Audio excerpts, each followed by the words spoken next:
A very warm welcome, everybody, to everybody joining the call today and to today's City to City Spotlight session focusing on Melbourne, Australia, all part of Digital City Festival here in Manchester.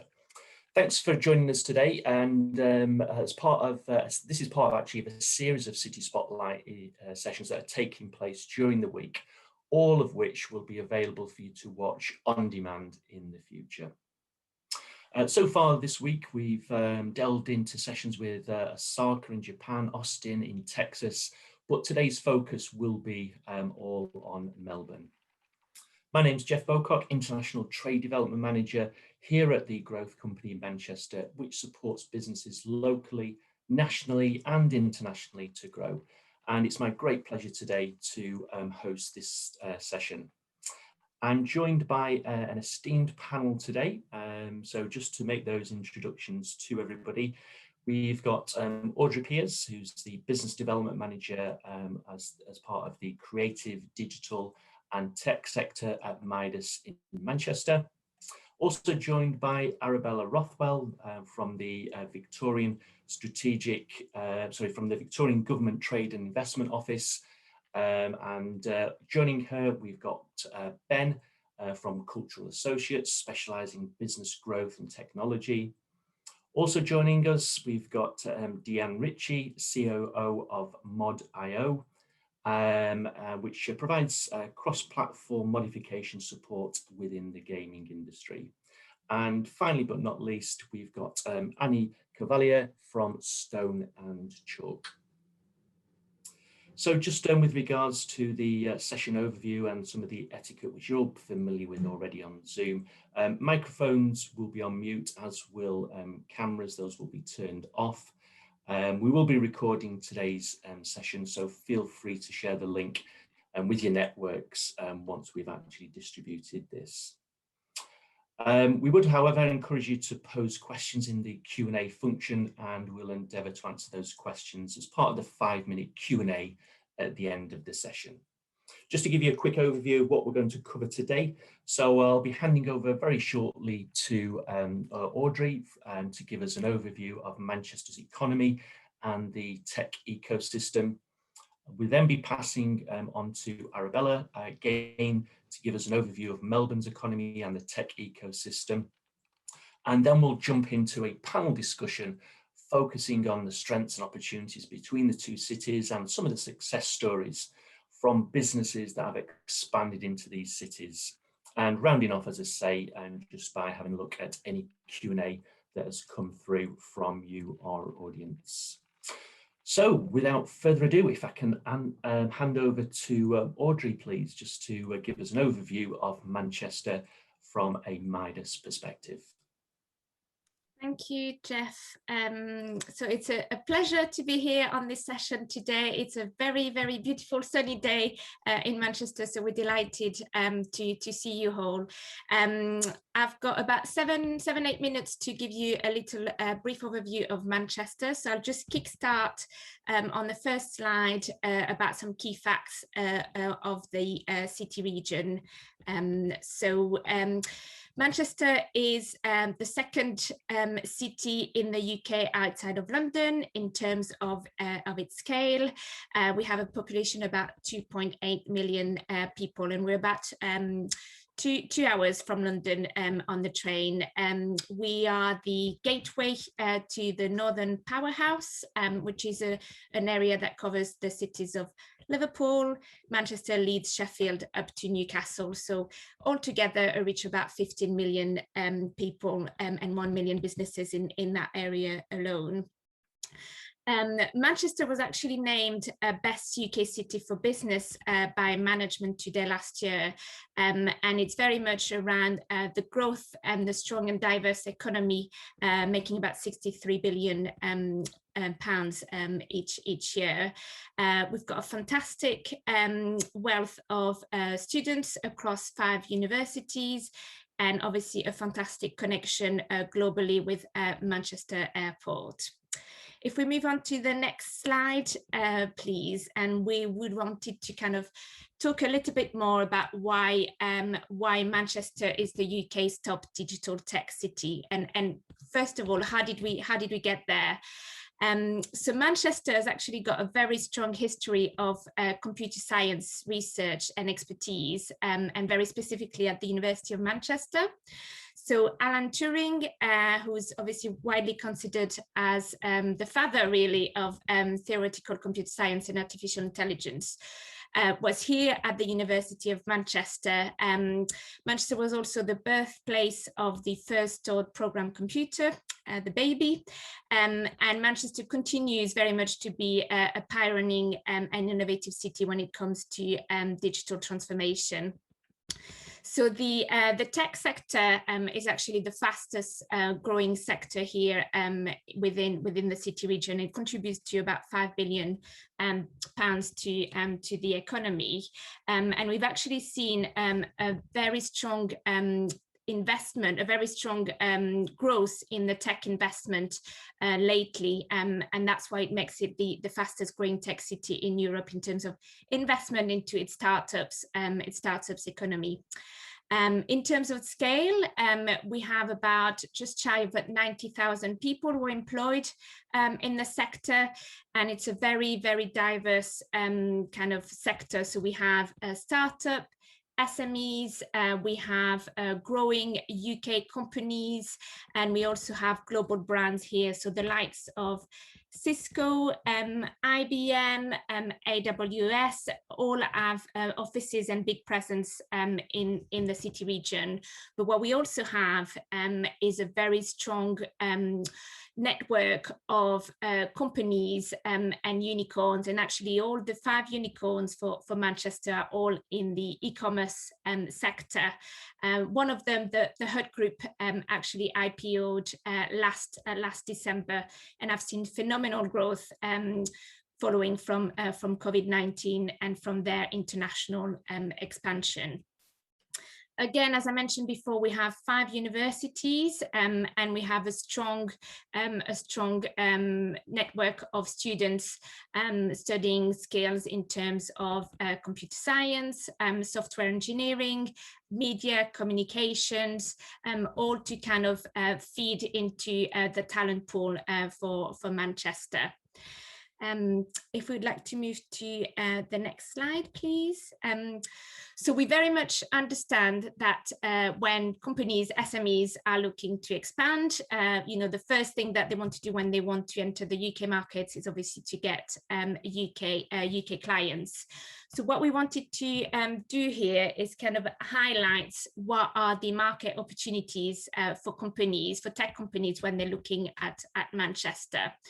And I think we want to kind of go back in terms of what the city region is made of. So Manchester city region is actually a devolved city, and what that means is Manchester has a kind of a special status within the UK in terms of having certain powers, certain areas that are all decisions are made at the local level, which means when you're a company and you're selling into a particular sector, it might be easier because decisions will be made here in Manchester.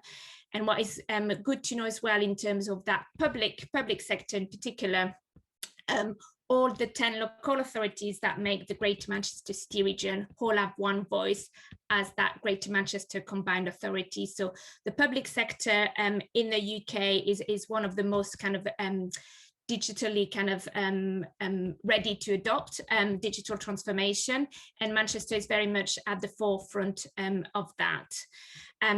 Another thing to mention as well is Manchester City region have strong ambitions and want to be carbon neutral in 2038, which is actually 12 years ahead of the UK. So there's a lot of emphasis and a lot of research and a lot of investment into how Greater Manchester can achieve that target and how can tech companies support that ambition.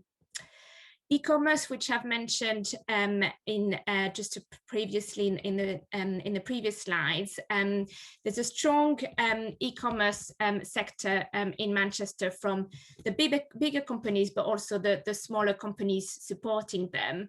And what we have found with the bigger companies is they very much want to innovate, and they know that sometimes that can't be done in-house. So they're very much open to hear from tech companies that can support their innovation and make them obviously more profitable and more accessible to their clients. So if your particular product or services tap into that in terms of better search engine optimization, better liaising with the customers, that very much have companies here that are open to that.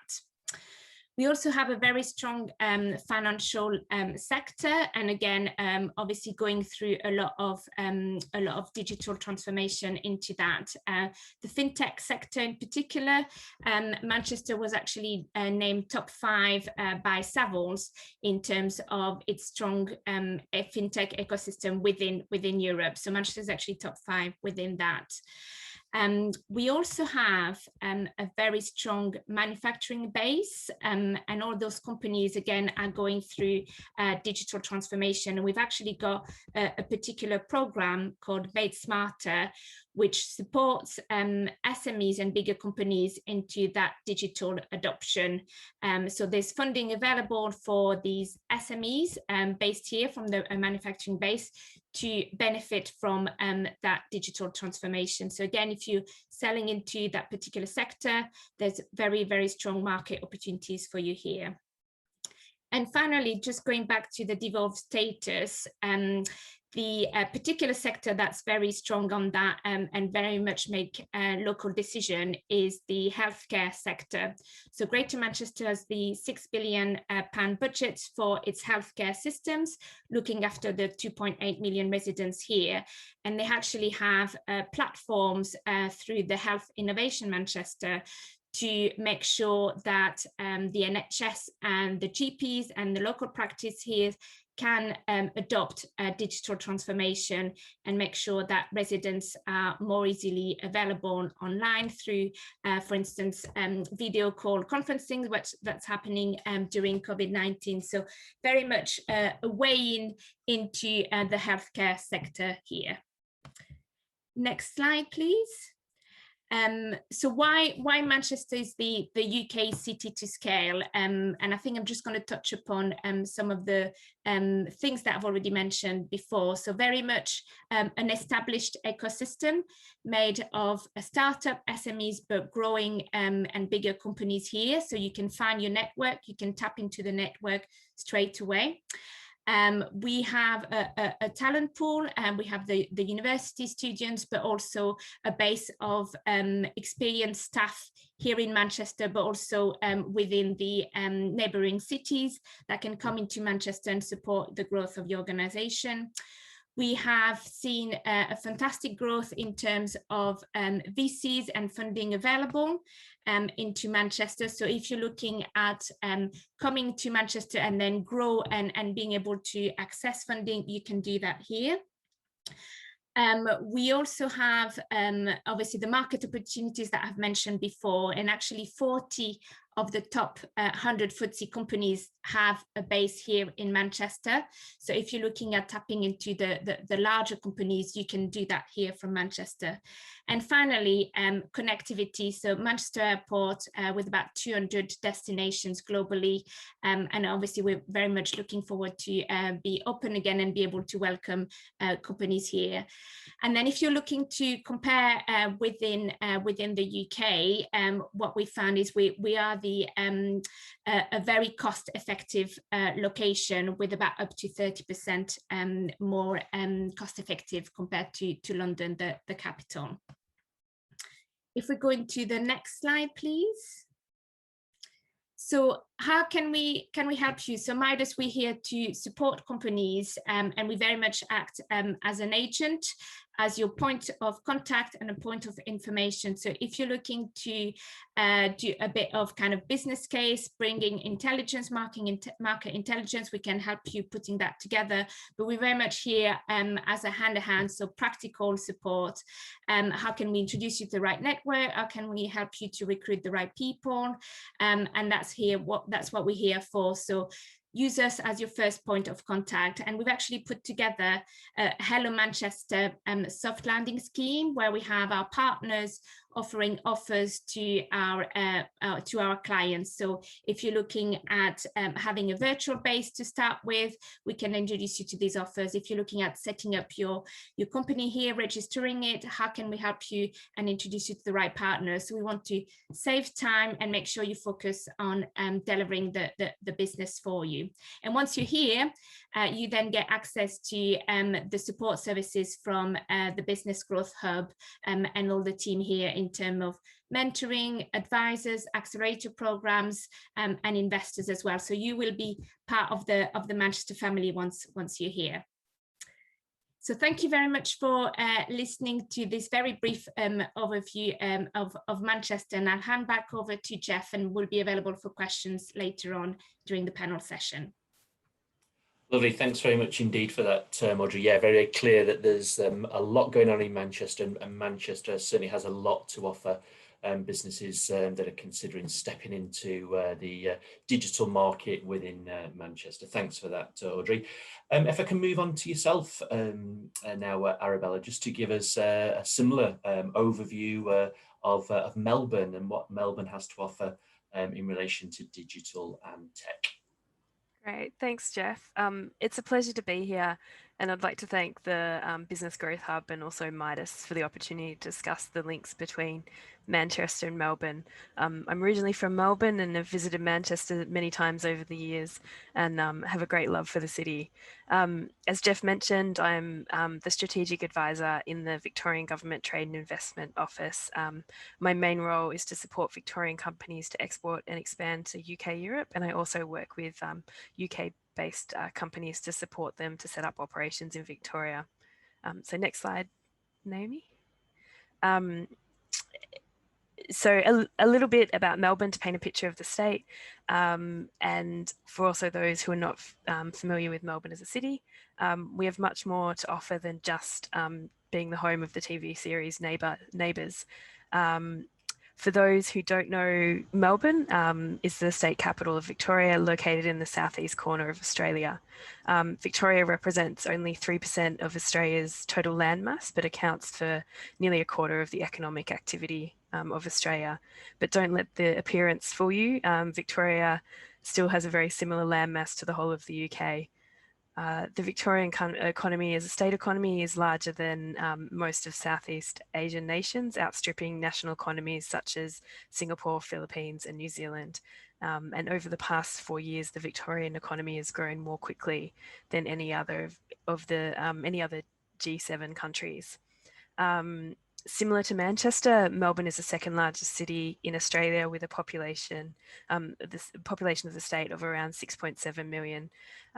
We're Australia's fastest growing capital city by population, and are expected to overtake Sydney to become Australia's largest city by 2030.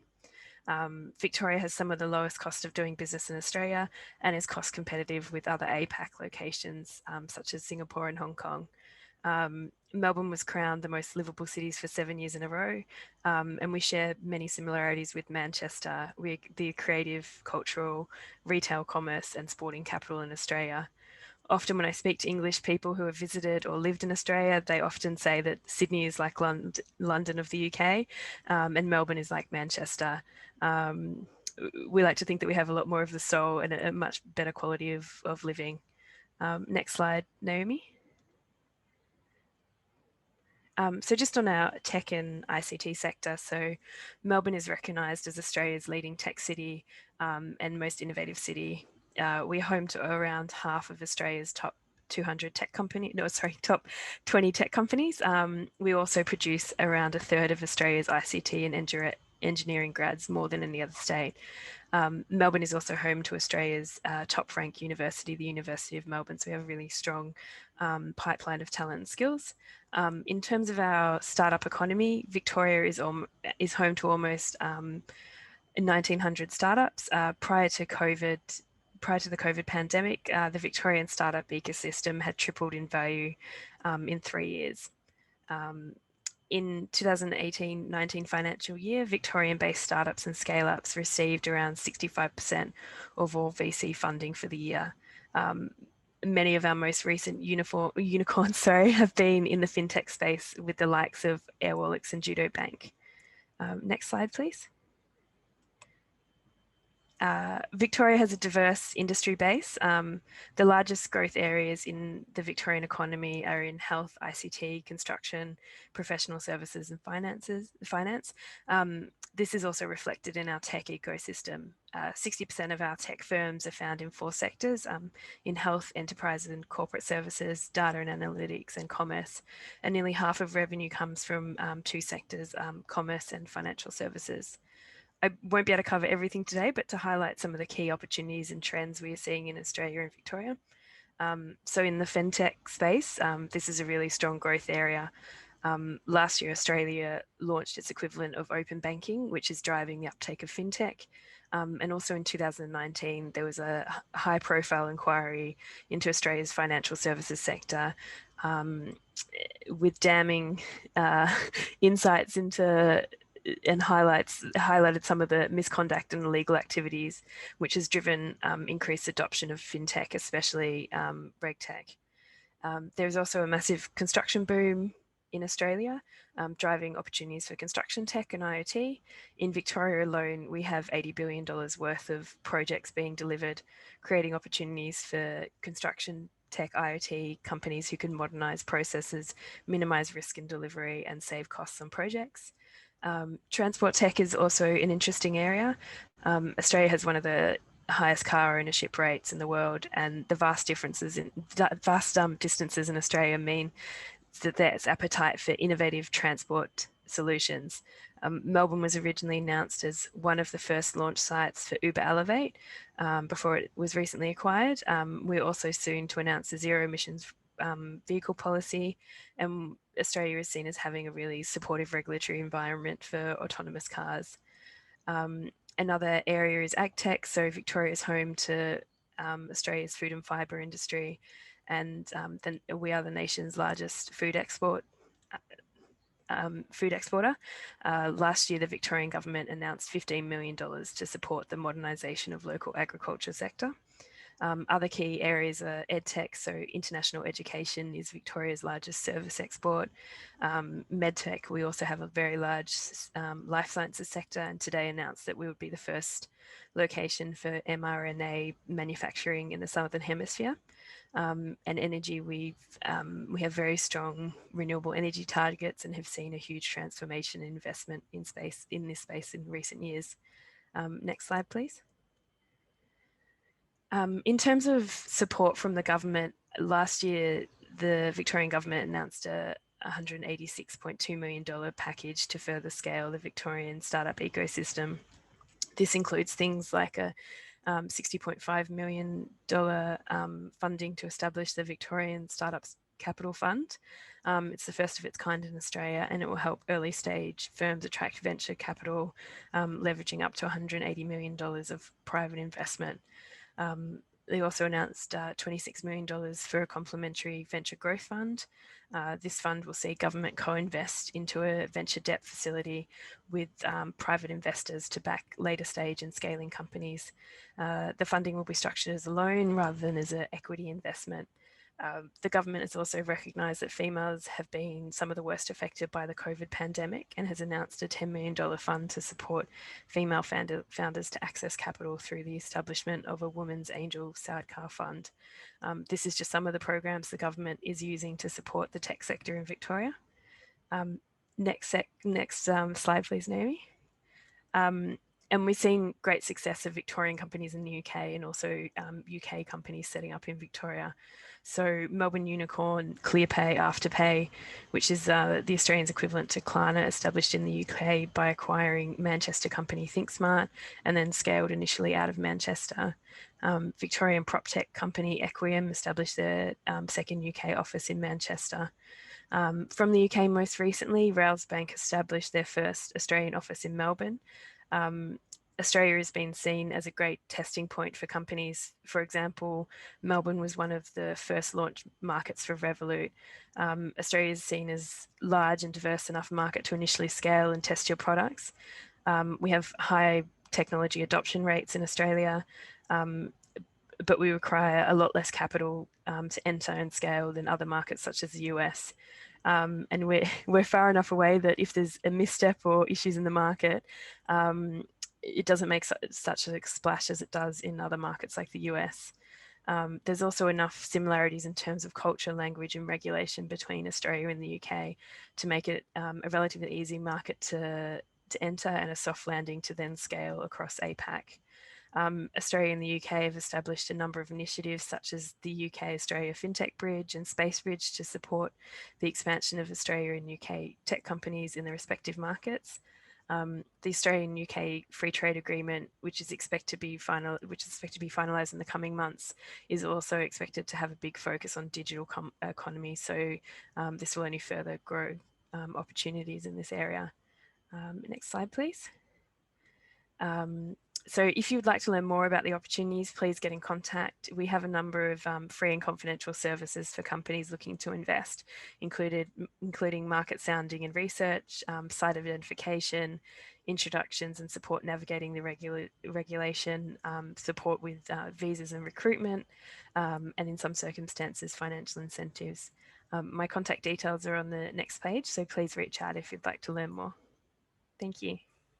Lovely. Thanks very much indeed for that, Arabella. I think it was 1996, the last time I was in Melbourne, which was a long time ago, but really resonated with me when you said about Melbourne being the sort of heart and soul of the country, and great to hear about, you know, the growth in finance, digital, areas of commonality, including renewable and also culture as well. So thanks for that great introduction with regards to Melbourne.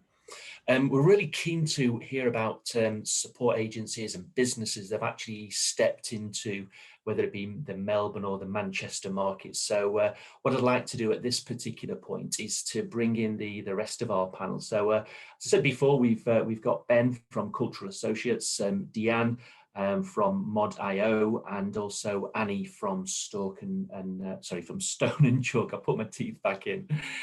So yeah, if I can turn to those three members of the panel now, and start with yourself, if I can, please, Ben. If you can just give us an overview of your role and a flavour of the journey that you've supported businesses in terms of stepping into either of those markets. And once you've done that, if I can then turn to Deanne and also to Annie. So yeah, over to yourself, Ben. Thanks, Jeff. Thanks, Audrey. Thanks, Arabella. I'm from Australia originally. I'm from a place called Mildura, which is a country area of Victoria, and a great part of the world. And then I went to school in Ballarat, and then I went to university in Melbourne. I spent quite a bit of time in Melbourne working in a business in Carlton, which has got fantastic coffee. And then we got to a point in the business that I was one of the early staff at that company. It was a technology company that was servicing the museum and culture sector, as well as one other sector. And we got some interest in Manchester. So we had a chat within the business, and they said, well, why don't you go over and set up a business in Manchester? So we'd already had some early customers, but nothing had been finalized. And that was at the end of 2000. And I've been in Manchester since, so it's now 2001.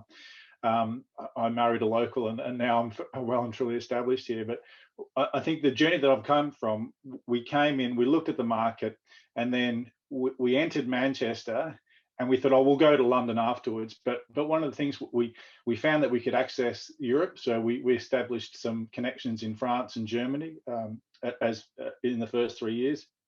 We then also set up a channel partnership with a company in the Middle East. And then eventually we set up an office in Qatar and an office in Abu Dhabi as part of that. We also won a big contract in the UK with the Natural History Museum, which is one of the largest museums in the world. And we serviced all that from Manchester. We then eventually sold the business to a Swedish company who saw the fact that we had a connection to Australia, the fact that we had the connections in the UK, Europe, and also the Middle East as a big selling point. And the multiples that we sold our business for wouldn't have been possible if we hadn't have actually come in and actually done that through Manchester. So in terms of drivers, we were quite conservative. What we didn't actually get any external investment. We built our business up. The biggest hurdle I had when we came to Manchester, it took us 2 years to get our first big customer, and that was something I would learn, and I've got some suggestions about that later on.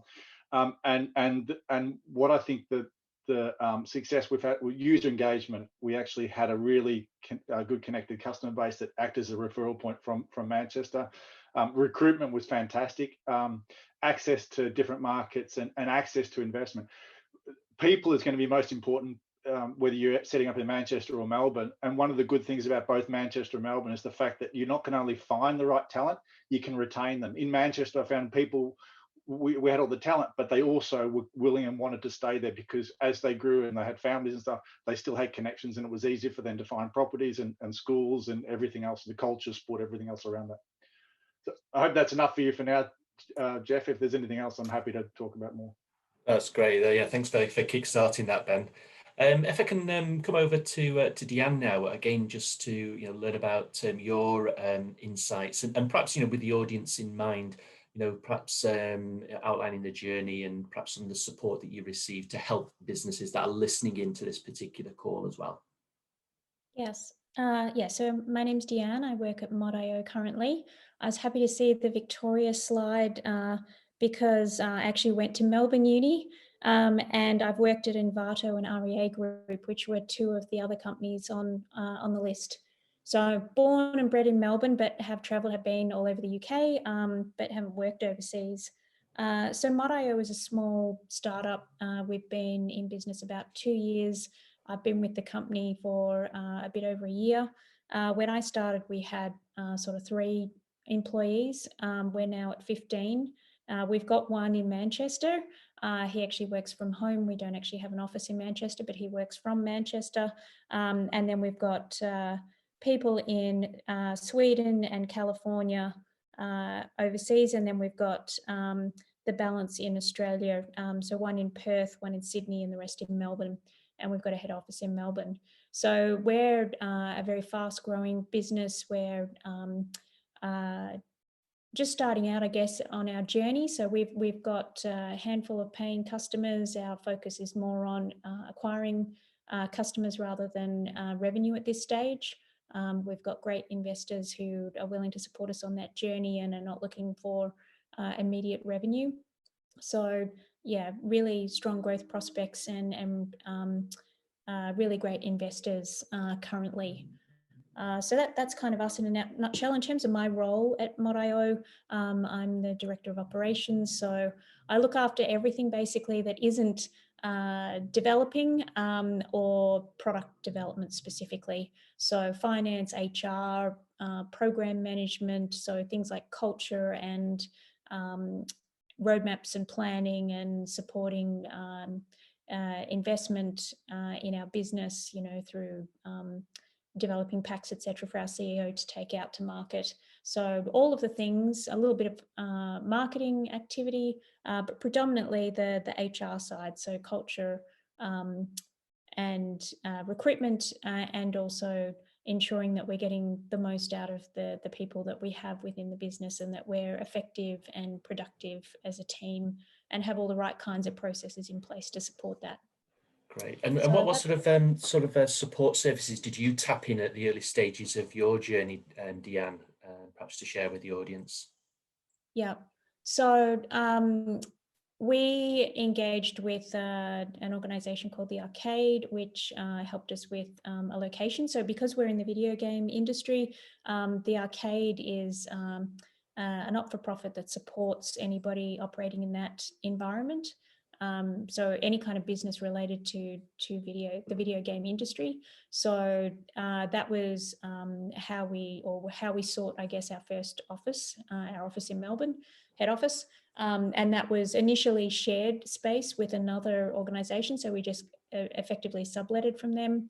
And then as we've grown, we've moved into a larger shared office, and now we've got our own private office within the same building. And ultimately, eventually, we'll probably end up with a floor in a building somewhere, or possibly a private house. That's something that a lot of businesses in Australia do, particularly startups. They'll go to suburban areas on the fringe of the city and actually use houses rather than traditional office buildings. Again, it's part of that culture and vibe, I guess, that you expect at a startup in Melbourne in particular. So that was on the property side. On the investment side, we did tap into a few of the grants that the government offered, but most of our funding has come from professional investment houses or individual investors. So that's been the bulk of it, has been getting that initial funding and then tapping in through the investors network. So we've done 2 rounds of funding to date. So the first was a $1 million US fundraise, and then the second was a $5 million US fundraise. Brilliant, great, and great to hear about that sort of the big international reach that you've now got, Deanne. Thanks for that. If I can bring in Annie from Stone and Chuck, just to give you, your thoughts, to help businesses that are listening to the call in terms of stepping into either the Manchester or the Melbourne market. Sorry. Thanks, Jeff. So yes, my name is Annie. I'm the General Manager of Stone and Chalk in Melbourne. So Stone and Chalk, we are in Melbourne, Sydney and Adelaide, definitely repping Melbourne. So Stone and Chalk, we're a not-for-profit organisation with a proven track record in developing successful growth and support framework for startups and scale-ups, including scale-ups entering market in Australia. So we started as a fintech innovation hub back in 2015, but we've now expanded beyond that into critical and emerging tech sectors, including cybersecurity, AI, health tech, space tech, ag tech, and beyond. We don't take any equity in our startups. We often get called a co-work space, which I suppose we are in some way, and you can see this beautiful kind of space behind us, but we're really here to help our founders access the customers' capital, talent, expertise, and community they need to set themselves up for success. So we're a great landing pad in that sense for companies looking to enter market here. We used to call ourselves an innovation hub, but we actually now call ourselves an impact network, which basically means that we bring together founders, investors, industry and government stakeholders, and mentors into a powerful impact network where we can match people within that network to drive growth, advocacy, and commercialization. So for a startup looking to enter market, just to be able to tap that kind of network and community of over 300 startups across Stone and Chalk's umbrella, I suppose, across the 3 sites, to be able to tap a community of 150 plus mentors who can champion that startup into whether it be enterprise or business, etc. Most of our businesses are B2B startups, and so there's just huge networks there that we can assist with on the ground. We are really here to help founders succeed, and so that looks slightly different for each founder. So I always sort of describe what we do as a bit of like a buffet. Like there's all these sort of programs and services that you can access and lots of different partners that we have, and depending on where the startup is at and what they need, we connect them to the relevant things. So it's really an invaluable kind of landing pad for a startup looking to enter market. Lovely, thanks very much for that, Annie. A good little insight in terms of what Stone and Chalk's journey has been, and equally the services that it can offer as well. Just conscious of time, but just wanted to come back, if I could, turn to Audrey and to Arabella in terms of some of the unique aspects that Manchester and Melbourne has to offer.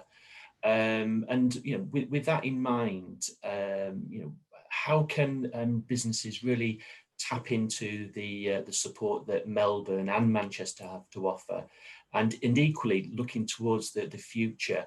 How can we build on these areas of commonality that have really come out as part of today's session? So if I can throw that one over to Audrey first, again, just conscious of the time, perhaps just a minute or two on that, and then over to Arabella.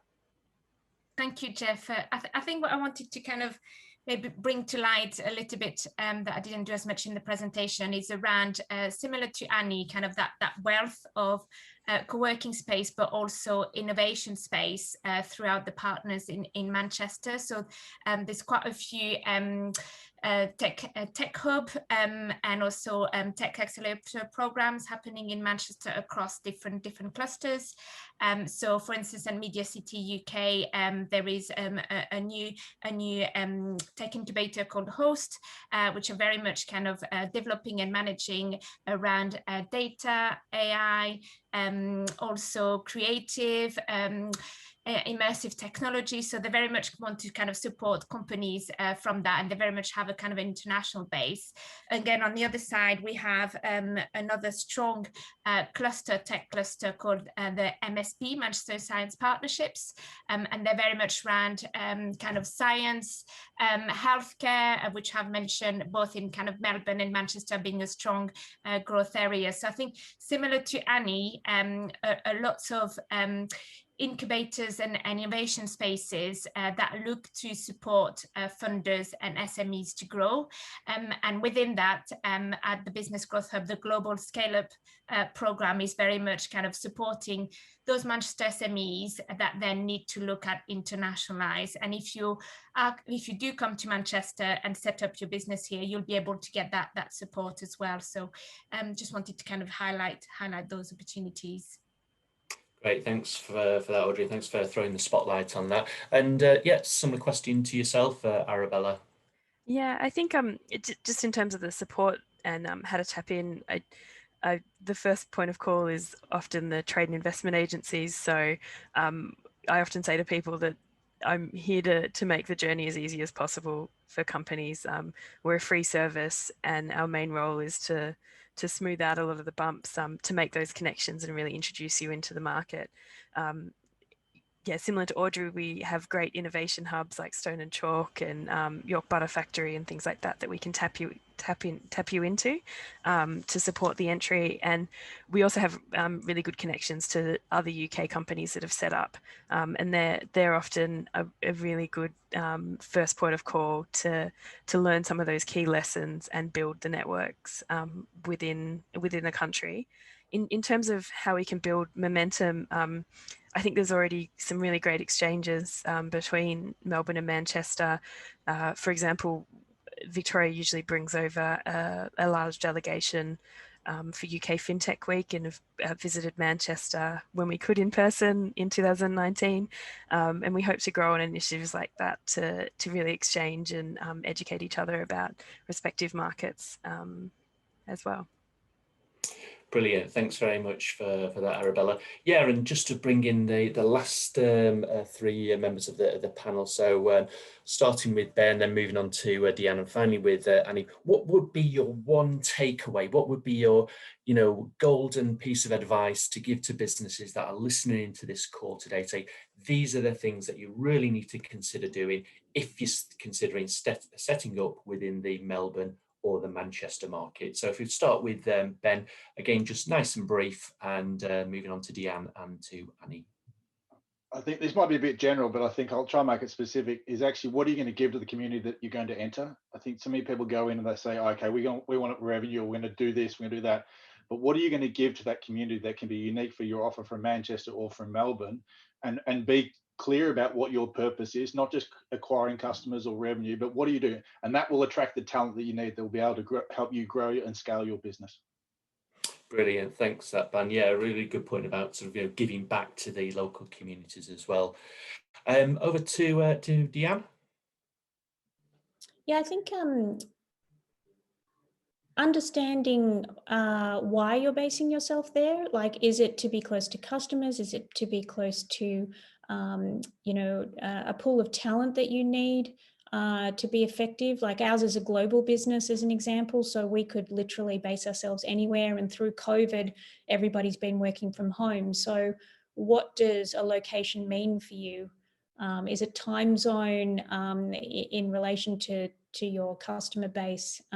So understanding what you're actually looking for from a location, and therefore deciding which is the most appropriate one, I think is pretty key in making the decision about where you base yourself.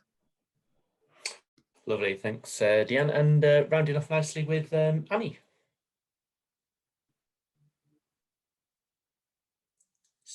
Sorry, I thought you were saying somebody else before me.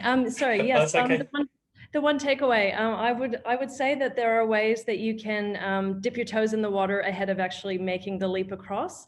So, and I guess, you know, back to what we do, but you know, we can do we have a virtual landing pad kind of offer where we can start introducing you to those potential customers, those potential, you know, people that can help your business along, mentors, etc. So it's definitely something to look into ahead of like having boots on the ground to develop a presence, you know, build your profile within a community, get your brand out there, start talking to similar businesses, etc.